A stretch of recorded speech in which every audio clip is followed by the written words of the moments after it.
ఈనాటి నా కవితా శీర్షిక జీవజలం.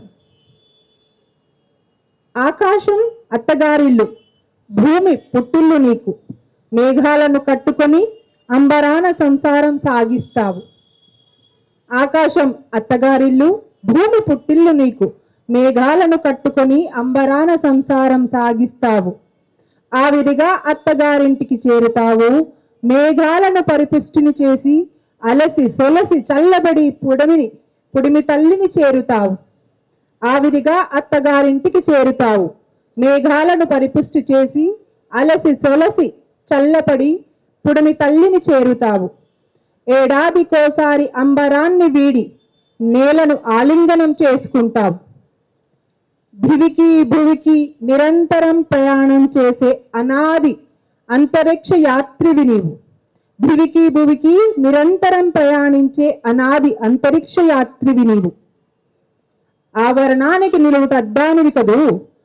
సందమామ సైతం నీలో ముఖాన్ని చూసుకొని మురిసిపోతుంది.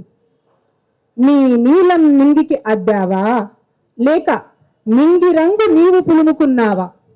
ఏ రంగు లేని నీటి చుక్కకు నీలి రంగేమిటో? ప్రశాంతంగా కనిపించే నీలో నిలకడ లేని తనమేమిటో? ప్రాణాలు పోసే నీలో ఉసురు తీసే ఉధృతి ఏమిటో? ముఖమే లేని నీలో గలగల సంగీతమేమిటో? ఉష్ణ తాపాలకు అనుకూలంగా వేషాలు మార్చుకోగల బైరూపివి. ఉష్ణ తాపాలకు అనుకూలంగా వేషాలు మార్చుకోగల బైరూపివి. పాత్రకు తగినట్టు ఒదిగిపోయే విశ్వ మహానటివి. పాత్రకు తగినట్టు ఒదిగిపోయే విశ్వ మహానటివి.